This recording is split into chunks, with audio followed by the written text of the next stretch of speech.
વિભાગ ડી ચોપડીના પાના નંબર 298 ઉપર છે અને દાખલા નંબર 1 છે. આ દાખલાની રકમમાં આપેલ ગુણોત્તર શ્રેણીમાં પાંચમું પદ એટલે T5 ઇઝ ઇક્વલ ટુ 405 આપેલું છે અને સાતમું પદ 3645 આપેલું છે. આ બે માહિતી પરથી તમને પ્રશ્ન પૂછે છે કે T4 એનું ચોથું પદ શોધો. હવે આ દાખલાની રકમમાં આપણી પાસે પહેલું પદ નથી અને R પણ નથી, તો તમારે સૌ પ્રથમ આરની કિંમત શોધવી પડે અને પછી એની કિંમત શોધવી પડે, ત્યારે તમને ચોથું પદ મળે. તો મેં આ દાખલાની રકમમાંથી T5ની કિંમત લખી દીધી, T7ની કિંમત લખી દીધી. આપણો પ્રશ્ન છે T4 શોધો. તો આ શોધવા માટે મેં અહીંયા આગળ એક નોંધ લખી છે. શ્રેણીનું કોઈ પણ પદ આપણે શોધવું હોય તો તમારી પાસે R અને એની કિંમત હોવી ખૂબ જરૂરી છે. તો આપણે સૌપ્રથમ R શોધીશું અને પછી એ શોધીશું. R શોધવા માટે મેં આગળના વિડીયોની અંદર જેમ બે સમીકરણ બનાવ્યા હતા એમ સમીકરણ બનાવી અને R શોધવાનું, પછી Rની કિંમતને કોઈ પણ સમીકરણમાં મૂકો અથવા તો આ બેમાંથી કોઈ પણ સૂત્રમાં મૂકો તો તમને એની કિંમત મળશે. એની ગણતરી શરૂ કરીએ. ચલો, દાખલાની રકમમાં T5ની કિંમત આપેલી, T5ની કિંમત 405 આપેલી છે એટલે T5નું સૂત્ર મૂકવાનું. પાંચમું પદ શોધવાનું સૂત્ર છે A ગુણ્યા Rની 4 ઘાત. દાખલાની અંદર T5ની કિંમત 405 આપેલી છે તો T5ની નીચે લખી દીધી. હવે એ એમનો એમ લખી દીધો અને Rની 4 ઘાત લખી આને સમીકરણ 1 કહી દેવાનું. સમીકરણ 1. હવે આ જ રીતે બીજું એક સમીકરણ બનાવવાનું. T7 બરાબર A ગુણ્યા Rની 6 ઘાત. દાખલામાં T7ની કિંમત આપી છે 3645, તો T7ની નીચે લખી દીધી A એમનો એમ અને Rની 6 ઘાત. તો આને આપણે સમીકરણ નંબર 2 કહીશું અને આને આપણે સમીકરણ નંબર 1 કહીશું.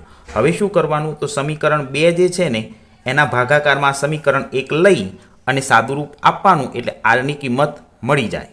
સમીકરણ 2 ને સમીકરણ 1 વડે ભાગતા તો આ આપણું સમીકરણ નંબર 2 છે, જે ઉપર લખેલું છે સમીકરણ નંબર 2 છે T7, અને આ સમીકરણ 1 છે જે T5માંથી બનાવેલું સમીકરણ છે. હવે સિમ્પલ પહેલાં આ બેનો ભાગાકાર કરી દેવાનો. તો કેલ્સી ઉપર 3645 ભાગ્યા 405 કરો ને તો જવાબ 9 આવશે. જવાબ કેટલો આવશે? 9. હવે એક સાદુરૂપ અહીંયા આગળ આપવાનું છે. તો અહીંયા આગળ બંને એની વેલ્યુ છે એ એની વેલ્યુ કટ થઈ જશે અને ઉપર Rની 6 ઘાત છે અને નીચે Rની 4 ઘાત છે. હવે તમને મોઢે આવડવું જોઈએ, 6માંથી 4 ઘાત બાદ થાય તો 2 ઘાત વધે, તો હવે Rની 2 ઘાત ડાયરેક્ટ લખી દેવાની. અહીંયા ગણિતનો એક નિયમ લગાવવાનો, જેનો આધાર સરખો હોય ને એની ઘાતની બાદ બાકી કરી દેવાની. એટલે 6માંથી 4 ઘાત બાદ કરવાની એટલે Rની 2 ઘાત વધશે. અહીંથી આગળ સાદુરૂપ આપવાનો વિચાર કરીએ તો જો અહીંયા આગળ બંનેની વચ્ચે ઇઝ ઇક્વલ ટુ લખ્યું છે એટલે અહીંયા આગળ 9નું આ સ્વરૂપ બદલવું પડે. અહીંયા એવી કોઈ કિંમત હશે કે જેની 2 ઘાત કરો ને તો 9 જ થાય. તો જો 3 ગુણ્યા 3 કરો તો 9 થાય. તો અહીંયા આગળ આ 9નું સ્વરૂપ બદલી અને 3ની 2 ઘાત કરી દેવાની. 3ની 2 ઘાત તો ઇઝ ઇક્વલ ટુ Rની 2 ઘાત. તો નિયમ આધાર સરખો હોય તો જ ઘાત સરખી હોય. અહીંયા બંનેની ઘાત સરખી છે એટલે Rની કિંમત 3 જ આવશે. તો અહીંયા આગળ આપણે શું કરવાનું, એની ઘાત કેન્સલ કરી દેવાની, ઘાત ઉડાડી દેવાની એટલે Rની વેલ્યુ 3 આવશે. હવે Rની વેલ્યુ મેં 3 તો લખી પણ પાછળ પ્લસ ઓર માઇનસ લખ્યું. તો Rની કિંમત 3 પ્લસ પણ હોઈ શકે અને માઇનસ પણ હોઈ શકે. કેમ? તો જુઓ, 3 ગુણ્યા 3 કરો તોય 9 થાય અને -3 ગુણ્યા -3 કરો તોય 9 થાય. માટે આ 9નું જે સ્વરૂપ છે ને એ બે રીતે આવી શકે છે. પ્લસ અને પ્લસ કરો તોય 9 થશે અને માઇનસનો ગુણાકાર કરો તોય 9 થશે. પણ આપણે પ્લસ મૂકી અને 3 જવાબ લાવવાનો અને એની પાછળ લખી દેવાનું પ્લસ ઓર માઇનસ. તો અહીંયા આગળ આ Rની કિંમત સૌ પહેલાં શોધાઈ ગઈ. ચલો, હવે R ઇઝ ઇક્વલ ટુ 3 મળ્યા એ Rની કિંમતને આપણે સમીકરણ 1માં મૂકી દઈએ તો આપણને એની કિંમત મળી જાય. તો મેં સમીકરણ એ બનાવ્યું હતું, T5 is equal to A ગુણ્યા Rની 4 ઘાત. આ આપણું સમીકરણ 1 હતું. એમાં T5ની કિંમત 405 હતી, એ એમનો એમ લખી દીધો અને Rની 4 ઘાત એમની એમ. આપણી પાસે Rની કિંમત 3 મળી ગઈ છે. જો આ 405 એમને એમ નીચે ઉતાર્યા, આ એમને નીચે ઉતાર્યો, આ Rની કિંમત 3 લખી દીધી એટલે 3ની 4 ઘાત કરવી પડે તો પહેલાં આપણે આનું સાદુરૂપ આપીશું. 3ની 4 ઘાત કરવી એટલે 3 ગુણ્યા 3 ગુણ્યા 3 એવું 4 વખત કરો એટલે 81 જવાબ આવશે. અને આ 81 એ આ એની સાથે ગુણાકારમાં છે. હવે ગુણાકારવાળું પદ જો બરાબરની આ બાજુ જશે તો ભાગાકારમાં જતું રહેશે. તો એની કિંમત કેવી રીતે મળશે? એ ઇઝ ઇક્વલ ટુ 405 ભાગ્યા 81 કરવાના. તો તમે કેલ્સી ઉપર 405 ભાગ્યા 81 કરશો તો એની કિંમત 5 આવશે. અને આ દાખલાની અંદર બે જ મહત્વની બાબત હતી, આર અને એ શોધવાનો. તો આર અને એ શોધી કાઢ્યો. હવે તમે T4 ચોથું પદ T4 શોધવા માટે તમારી પાસે બે કિંમત હોવી ફરજિયાત છે, એ અને આર. તો મેં અત્યાર સુધી એ અને આરની કિંમત શોધતા શીખવાડી. હવે આ બંને કિંમતને T4ના સૂત્રમાં મૂકી દઈએ તો T4ની કિંમત મળી જાય. ચલો હવે T4ની ગણતરી કરતા. તો T4નું આપણું સૂત્ર ફિક્સ છે. T4 ઇઝ ઇક્વલ ટુ એ ગુણ્યા આરની 3 ઘાત. તો આપણી પાસે એની કિંમત 5 હતી, આરની કિંમત 3 હતી અને એની 3 ઘાત. તો આનું સાદુરૂપ આપીએ 3ની 3 ઘાત 27 થાય અને એને 5 વડે ગુણી નાખો તો 135 જવાબ આવે. 135 જવાબ પ્લસ પણ હોઈ શકે અને માઇનસ પણ હોઈ શકે, કારણ કે આરની કિંમત બે સ્ટેપમાં મળી હતી, પ્લસ ઓર માઇનસ. તો આ T4ની કિંમત પણ પ્લસ ઓર માઇનસ મળી શકે, પણ આપણે પ્લસમાં જ બતાવવાની, માઇનસમાં બતાવવાની નહીં. ખાલી પાછળ લખવા ખાતર લખી દેવાનું પ્લસ ઓર માઇનસ. તો આ તમારો દાખલો અહીંયા આગળ પૂરો થાય છે.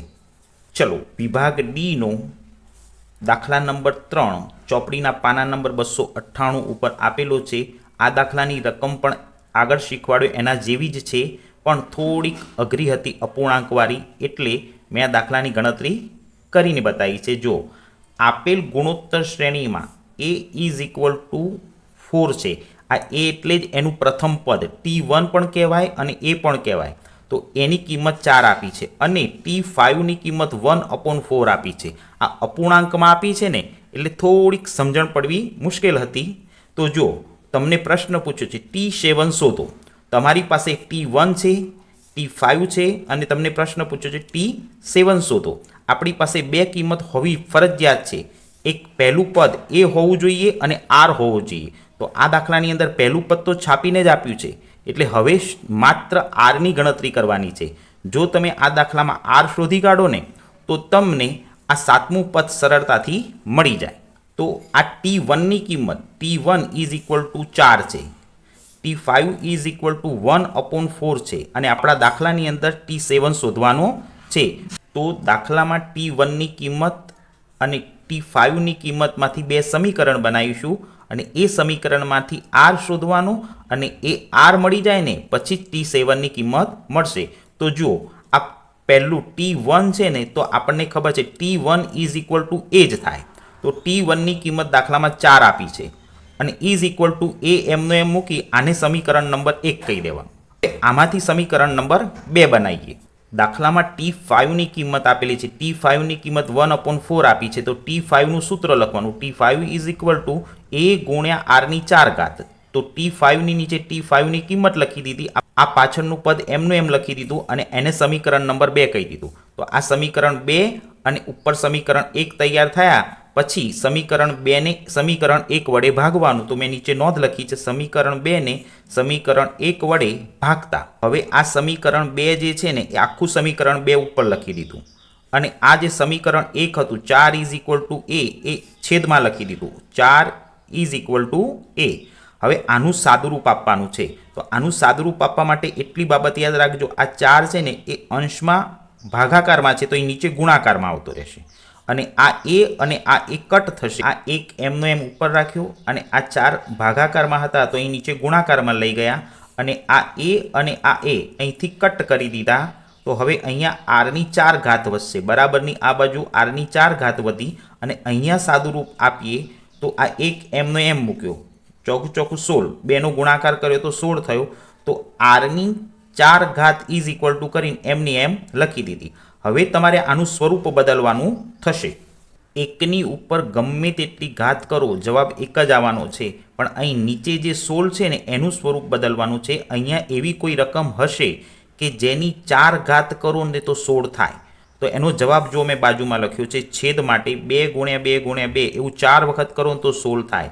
તો અહીંયા આગળ તમારે 16ના બદલે 2 કરવાનો અને આનું સ્વરૂપ બદલી નાખવાનું, આનું સ્વરૂપ નાનું કરવાનું. જો 1/2 કરવાના, 1/2ની 4 ઘાત કરો ને તો 1/16 જ કહેવાય. આ બંને પદ સરખા જ કહેવાય, પણ આનું સ્વરૂપ બદલીને આવું કરવાનું. કેમ? તો એમાં એક નિયમ છે, આધાર સરખો તો ઘાત સરખી. મેં આગળ શીખવાડ્યું એ પ્રમાણે જો આ બે પદની ઘાત સરખી કરી દીધી તો નિયમ યાદ રાખવાનો, તો આધાર સરખો જ હોય તો આરની કિંમત 1/2 જ કહેવાય. આ ઘાત જે બે સરખી થઈ જાય ને એટલે બંને ઘાતને કટ કરી દેવાની, એટલે આરની વેલ્યુ મળે 1/2. તો આ દાખલાની અંદર આરની કિંમત આપેલી નહોતી તો આરની કિંમત શોધી. હવે આ આરની કિંમત 1/2 અને આપણી પાસે દાખલામાં એની કિંમત એટલે પહેલું પદ તો 4 છાપીને જ આપ્યું હતું. આ બંનેનો ઉપયોગ કરી અને T7 શોધી શકાય. T7ની ગણતરી કરતા તો T7નું સૂત્ર મૂક્યું, T7 = A ગુણ્યા આરની 6 ઘાત. તો આ એની કિંમત આપણા દાખલામાં 4 હતી અને આરની કિંમત આપણે શોધી 1/2 અને એની 6 ઘાત મૂકી દેવાની. પહેલાં આનું સાદું રૂપ આપવાનું, એકની ગમે તેટલી ઘાત કરો જવાબ એક જ આવશે, પણ 2ની 6 ઘાત કરશો ને 2 ગુણ્યા 2 ગુણ્યા 2 6 વખત કરશો તો 64 આવશે. હવે આ 4 છે ને એ એમના એમ મૂકી દીધા અને એની નીચે એક મેં મૂક્યા છે ગણતરી સરળ બને માટે. જો અહીંથી આ એક કટ થઈ ગયા, બરાબર. હવે આ 4 અને 64 વધ્યા તો આ 4/64 તો અહીંયા આગળ એકે છેદ ઉડી જાય, 16 ચોક 64 થાય. તો 4 એકા 4 અને 16 ચોક 64, તો આનો આન્સર 1/16 આવશે. તો જો મેં નીચે લખ્યું છે 1/16, એ તમારું 7મું પદ 1/16 હશે. અને અહીંયા આગળ આ દાખલો પૂરો કરું છું. હવે એ જ રીતે તમારે એક હોમવર્કમાં દાખલો જાતે ગણવાનો છે, જે ચોપડીમાં ઉદાહરણ નંબર 5 આપેલું છે અને પાના નંબર 280 ઉપર છે. આ દાખલો તમે જાતે તૈયાર કરો. ચલો હવે એક નવો ટોપિક શરૂ કરીએ. તમને દાખલાની અંદર પ્રથમ 3 પદોનો ગુણાકાર આપ્યો હોય અથવા તો 3 પદોના ગુણાકાર વિશેની માહિતી આપેલી હોય અને દાખલો ગણવાનો હોય તો કેવી રીતે ગણી શકાય?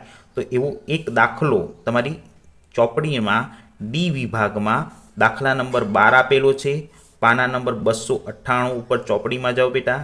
દાખલા નંબર 12ની રકમ અને ડી વિભાગ. જો રકમ આ રીતની છે, જો ગુણોત્તર શ્રેણીમાં બીજું પદ 5 હોય, બીજું પદ એટલે T2 5 હોય તો પ્રથમ 3 પદોનો ગુણાકાર શોધો. તમને પ્રશ્ન પૂછે છે કે દાખલાની અંદર તમને એક બીજું પદ જ આપ્યું છે અને તમને કહે છે પ્રથમ 3 પદનો ગુણાકાર શોધો. T2 બીજું પદ એટલે જ A ગુણ્યા R, AR એટલે જ બીજું પદ કહેવાય અને આ ARની કિંમત તમને 5 છાપીને આપેલી છે. AR એટલે A ગુણ્યા R = 5. આ દાખલામાં બીજા પદની કિંમત છાપીને આપી છે અને આના ઉપરથી આપણે પ્રથમ 3 પદનો ગુણાકાર કરવાનો છે. તો સૌ પ્રથમ 3 પદોનો ગુણાકાર આ રીતે દર્શાવી શકાય, T1 ગુણ્યા T2 ગુણ્યા T3. હવે T1 ક્રમિક પદોમાં T1 = A જ થાય, T2 એટલે AR દાખલામાં કિંમત છાપીને આપી છે અને T3 એટલે AR². T3નું સૂત્ર છે A ગુણ્યા Rની 2 ઘાત. તો આ પ્રથમ 3 પદોનો તમારે ગુણાકાર કરવાનો છે. તો અહીંયા ગણિતની દ્રષ્ટિએ સાદુરૂપ આપીએ તો જો A ગુણ્યા A ગુણ્યા A 3 વખત A આવે છે ગુણાકારમાં, તો એની 3 ઘાત થઈ. અને જો આ R છે અને આ Rની 2 ઘાત છે. Rની 2 ઘાત તો છે, એની જોડે ફરી એક વખત R ગુણાય ને તો Rની 3 ઘાત થાય. તો અહીંયા એની પણ 3 ઘાત અને અહીં Rની પણ 3 ઘાત. આ પદ જે દેખાય છે ને એનું સાદુરૂપ આ રીતે આપી શકાય. આનું નાનું સ્વરૂપ છે. હજી આનું નાનું સ્વરૂપ કરવું હોય, આનાથી નાનું સ્વરૂપ લખવું હોય તો A ગુણ્યા Rની 3 ઘાત લખી દેવાની અને દાખલામાં ARની કિંમત છાપીને આપી છે અને આ AR એટલે જ એનું બીજું પદ અને એ જે બીજું પદ છે એની 3 ઘાત કરી દો ને એટલે પ્રથમ 3 પદોનો ગુણાકાર મળી જાય. દાખલામાં ARની કિંમત 5 હતી, બીજું પદ AR એટલે બીજું પદ અને બીજા પદની કિંમત દાખલામાં 5 છાપીને આપી છે અને એની 3 ઘાત કરો તો 5 ગુણ્યા 5 ગુણ્યા 5 3 વખત કરશો તો તમારો જવાબ 125 આવશે. એ શ્રેણી ગમે તે હોય એના પ્રથમ 3 પદોનો ગુણાકાર 125 થશે તો અહીંયા આગળ આ દાખલો પૂરો થાય છે. હવે આવો જ એક દાખલો તમારે હોમવર્કમાં કરવાનો. હોમવર્કની અંદર ઉદાહરણ નંબર 8 આપેલું છે, જે ચોપડીના પાના નંબર 282 ઉપર છે. આ ઉદાહરણ તમે જાતે તમારી નોટબુકમાં ગણો અને તૈયાર કરો. ચલો હવે એવો જ એક બીજો દાખલો લઈએ. વિભાગ સી અંદર દાખલા નંબર 4 આપેલો છે, જે ચોપડીના પાના નંબર 298 ઉપર છે. તમે જ્યારે આ બધા દાખલા તૈયાર કરતા હો ત્યારે તમારી ટેક્સ્ટબુક તમારી સામે રાખજો. હવે એની રકમ આ રીતની છે. જો ગુણોત્તર શ્રેણીમાં T1 = 2 હોય, એટલે પ્રથમ પદ A = 2 હોય અને પ્રથમ 3 પદોનો ગુણાકાર 1000 હોય, એટલે આ જે પ્રથમ 3 પદો છે T1, T2 અને T3 નો ગુણાકાર જ છાપીને આપ્યો છે 1000 હોય તો સામાન્ય ગુણોત્તર એટલે R શોધો. પ્રશ્ન શું પૂછ્યો છે? R. તમને દાખલાની અંદર R ની કિંમત શોધવાની કીધી છે. હવે દાખલામાં આપેલી માહિતી પ્રમાણે T1 = જ A થાય અને એની કિંમત એટલે પ્રથમ પદની કિંમત 2 છાપીને આપી છે અને પ્રથમ 3 પદોનો ગુણાકાર છાપીને આપ્યો છે, એટલે A × AR × AR². આ પહેલું પદ, આ બીજું પદ અને આ ત્રીજું પદ ક્રમિક પદો જ આ છે. આ 3 ક્રમિક પદોનો ગુણાકાર એમને 1000 રૂપિયા છાપીને આપ્યો છે. આ 2 સ્ટેપની મદદથી આપણે એનો સામાન્ય ગુણોત્તર R શોધીએ. ચલો સૌપ્રથમ આપણે આ 3 પદોનું સાદરૂપ આપી દઈએ. મેં આના આગળના દાખલામાં શીખવાડ્યું એ જ રીતે A × A 3 વખત આવે છે તો A ની 3 ઘાત. અહીંયા R ની 2 ઘાત તો છે જ, પણ એક વખત ફરી R ગુણાય ને તો R ની પણ 3 ઘાત થાય. તો આ બંનેની કિંમત = 1000 છે.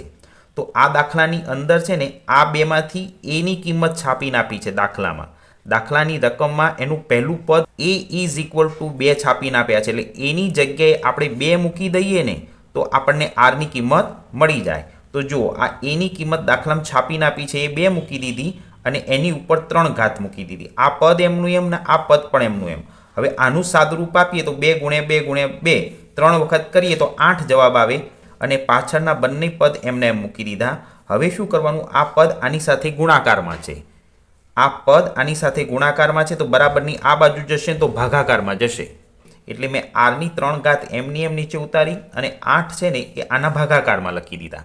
હવે તમારે કેલ્સી ઉપર શું કરવાનું? 1000 / 8 કરો ને તો 125 જવાબ આવશે. તો 125 એ કોઈ એવી એક રકમ હશે કે જેની 3 ઘાત કરો તો જવાબ 125 આવશે. અહીંયા આગળ કોઈ એક રકમ એવી હશે કે જેની 3 ઘાત કરો ને તો જવાબ 125 આવે. તો 5 × 5 × 5 તમે કેલ્સી ઉપર કરો તો જવાબ 125 આવે. તો આનું સ્વરૂપ બદલી નાખવાનું, 125નું સ્વરૂપ બદલવાનું અને 5 ની 3 ઘાત લખવાની. 5 ની 3 ઘાત. હવે મેં શીખવાડ્યું એ પ્રમાણે ઘાત સરખી તો આધાર સરખો. તો જો બંનેની ઘાત સરખી થઈ ગઈ તો બંનેની ઘાત અહીંથી કટ કરી દેવાની. બંને ઘાત કટ થાય એટલે R ની કિંમત કેટલી આવશે? 5. જો મેં નીચે લખ્યું છે R = 5. દાખલાની અંદર આપણો પ્રશ્ન હતો સામાન્ય ગુણોત્તર R શોધો, તો R = 5 થશે. અહીંયા આગળ હું આ દાખલો પૂરો કરું. આ જ રીતનો એક બીજો દાખલો તમારે હોમવર્કમાં ગણવાનો.